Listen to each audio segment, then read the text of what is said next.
If you're looking to get into mechanical keyboards in 2025, but you want to start with a keyboard that won't be way over budget, the Shadow X from Apple Maker is such a good option.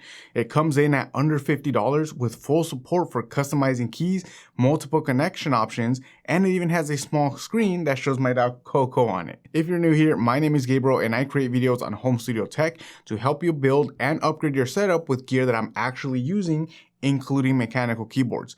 If that sounds like you, make sure that you get subscribed and don't forget to like this video if you end up enjoying the content. In the box for the Shadow X, it's similar to other keyboards that you get at even twice the price. You get a manual, some extra keycaps, 3 extra switches, a cable to connect the keyboard, and a switch puller / keycap puller combo. Not really anything out of this world, but every single keyboard comes with all 3 of these extra accessories. And at $43, all of these extras are definitely a huge plus. The keyboard itself also has a great design and it will have almost every single thing that you need. I personally like having a function row, but this keyboard is a 70% layout, meaning that it does have up to the number row, but it is missing the function keys. It does have a few more extra keys than a 65%, but with this keyboard, you are limited to what you can actually customize with those keys. We'll get to customization later on in this video. First, the design. When I first saw it on Amazon, it honestly looked really cool, almost like the G915X from Logitech with a top case that's made of aluminum with the silver look. But when I actually physically received it, I realized that it was actually all plastic and it only looked aluminum in the photos. Was I disappointed?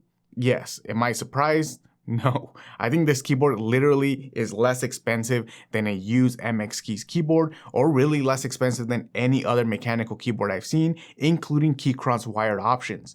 Not only that, but you're also getting most of the features that you would get from all of those other keyboards. It comes with double shot PVT keycaps, it is in the ESA profile, which is basically the same height as a Cherry profile, but they are a little bit less scooped. I'm not super particular about the profile of the keycaps, although I do prefer a Cherry profile, and as long as they're not too tall, I think it's going to work for anyone wanting to use a mechanical keyboard. The inside does have a gasket mount with pour-on foam as well to have better sound. I do find that as the keyboard gets lighter with plastic materials, the sound does become a little bit more echoey, and with this one, it does sound more of a poppy profile. That could also have to do with the PC plate as well, and the switches that are in here are lightweight linear switches, which also means that when I do type, I am putting a little bit more force into the PC plate or within the sound. Inside, it also has south-facing RGB LEDs, which are great if you want this to be more of a gamer setup and you have an RGB desk, so having that RGB also helps. You also get the kick-up feet for multiple typing angles, which are great if you want it a little bit taller. If this is your first mechanical keyboard, I would try it without any of the feet because it does give it a harsher typing angle whenever you are using them. I prefer a smoother, flatter typing angle, which is why I also prefer using shorter keycaps rather than going with a taller profile keycap. The switches themselves are their own flamingo switches, which are linear switches, and same thing as with the keycaps. I'm not really super particular with what switches I'm using, and I don't think they are really offensive to anyone. If you don't know what a linear switch versus a tactile or clicky, the linear switch just feels more smooth and you don't have a tactile bump when clicking the switch.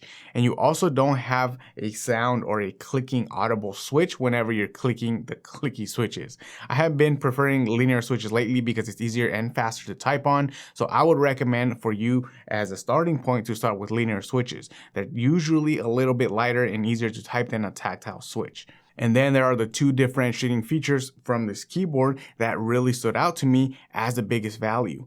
First, the rotary knob. There is a knob on the keyboard that doesn't really do much within the computer operating system, but it does bring a different way to switch between the connection options. If you've seen other multiple connection option keyboards, they usually have a switch on the back of the keyboard for some of the connection options like wired or Bluetooth, but then you have to click and hold either the number keys or some letters plus another special function key to start the pairing process. And unless you have the MX keys that blink what connection option you're on, most of them don't really tell you exactly which one you're using, but with this rotary knob, you'll always know because you select it up at the top, and then the little mini screen display also shows which Bluetooth connection you're using. Which the second screen is that second feature that stood out to me. It has a screen for $43, and the screen by default will display the time and date, which connection you are on, as well as the battery percentage left. But if you download the software from Apple Maker, which by the way is compatible with Mac and Windows, Windows, so props to Apple Maker for that. You can customize it exactly what you want to show on the screen. I put a picture of Coco, my dog, on it, which I think is pretty cool. You can also do any animation there as well, which I didn't really mess around with too much, but it doesn't always have to be a static image. It's actually insane how much value this keyboard brings just with what it offers at this price. Apple Maker has a million different models that they offer, and this one has the features that I have seen on other keyboards worth at least twice as much. And the sound just definitely adds to the value. I mean, take a listen for yourself.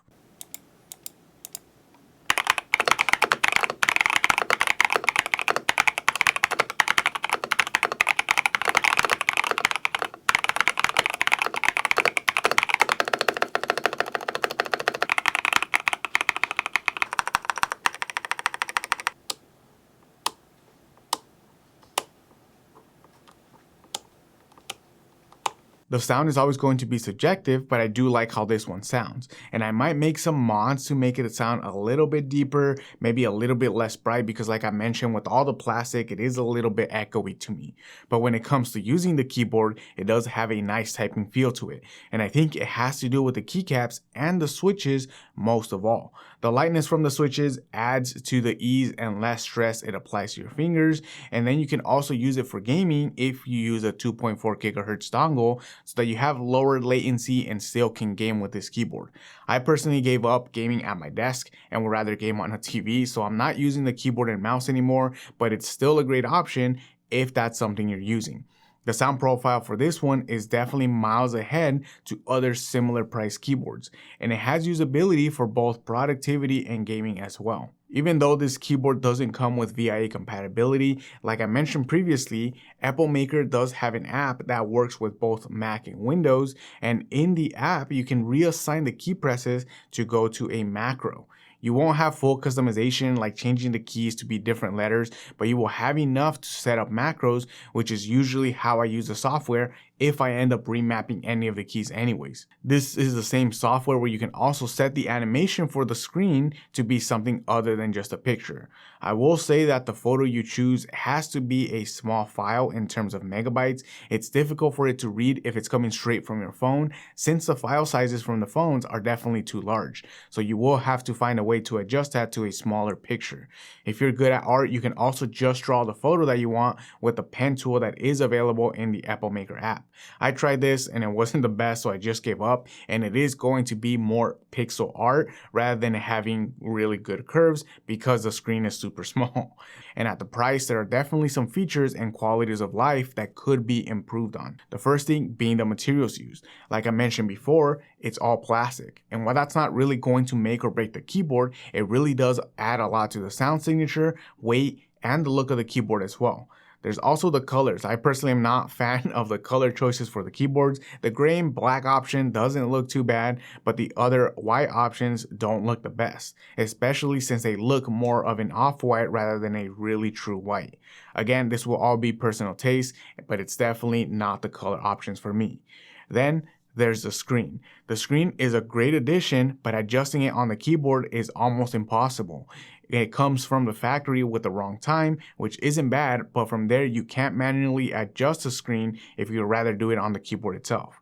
You do get some minor adjustments like RGB lighting if you want to change those settings on the screen itself, but other than that, it's only a display. You will have to use the USB connection to adjust the time and then sync it to your computer, which you do need the app in order to be able to do that. And then if you do use the screen, the battery life won't be the best. While having the screen on full blast and the RGB on full blast and maybe get 20 to 25 hours on time, this is broken down to roughly 3 full work days and then it's out again. Usually keyboards are the least of my worries when it comes to battery life, since they're always on my desk, always charging with the other cable that I have there. But if you're planning on using this as your to-go keyboard, if you go to a coffee shop or work, you have to make sure that it's wired 99% of the time. Even with those two things though to keep in mind, I still do think that this is the best keyboard under $50 for 2025. You get a customizable screen, you get macros on the keyboard, and it's even hot swappable in case you do decide to upgrade the switches later on down the line. There's not really much you can ask for, especially at this price.